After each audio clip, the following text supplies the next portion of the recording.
La priorité des opérations.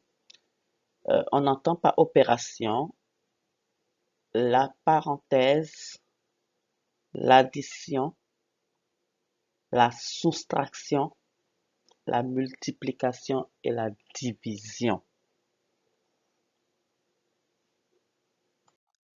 Lorsque j'ai plusieurs opérations à effectuer, je dois suivre un ordre bien précis.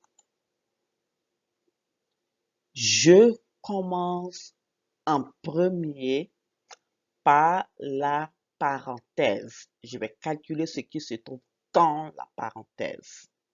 En deuxième, je vais faire la division et la multiplication.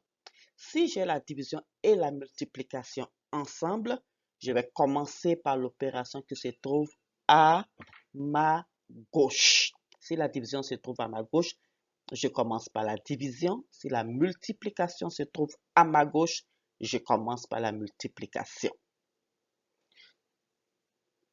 Troisième, je calcule l'addition et la soustraction.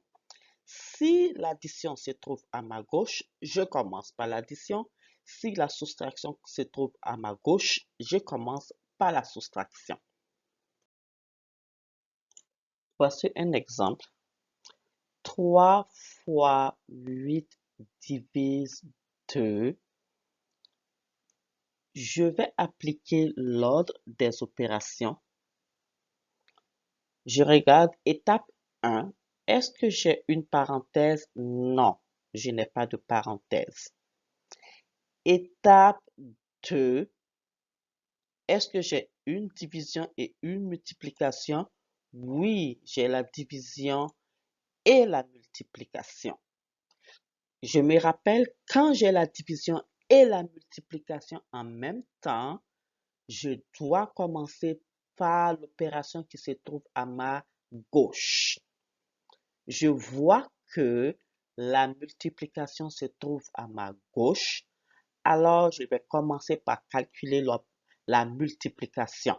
Donc, je vais surligner la multiplication pour dire que c'est par elle que je vais commencer.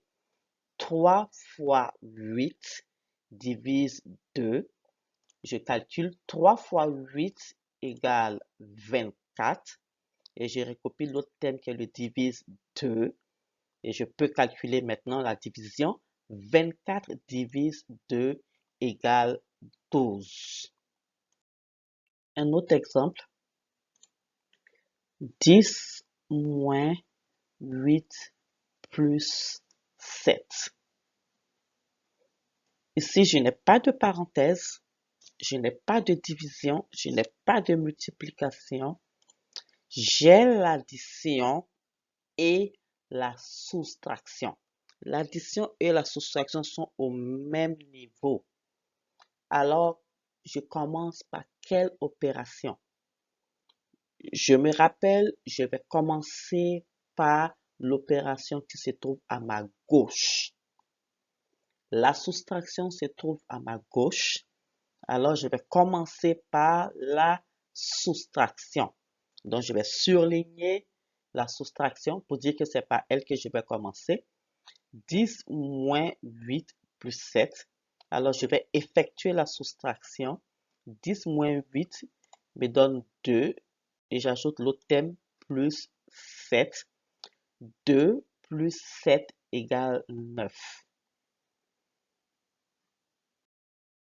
Troisième exemple. 19 moins 3 fois 5. Alors, je veux savoir par quelle opération je commence. Je regarde l'ordre. Étape 1. Est-ce que j'ai une parenthèse? Non, je n'ai pas de parenthèse. Étape 2. Est-ce que j'ai la division ou bien la multiplication? Oui, j'ai la multiplication. Donc, je vais commencer par la multiplication. Ensuite, je vais faire la soustraction. Je recopie mes opérations en surlignant la multiplication pour dire que c'est pas la multiplication que je vais commencer. Donc, je fais 19 moins 3 fois 5 et je calcule 3 fois 5 me donne 15. Et je vais écrire l'autre thème qui est le 19 moins 5, moins 15. Et 19 moins 15 me donne 4.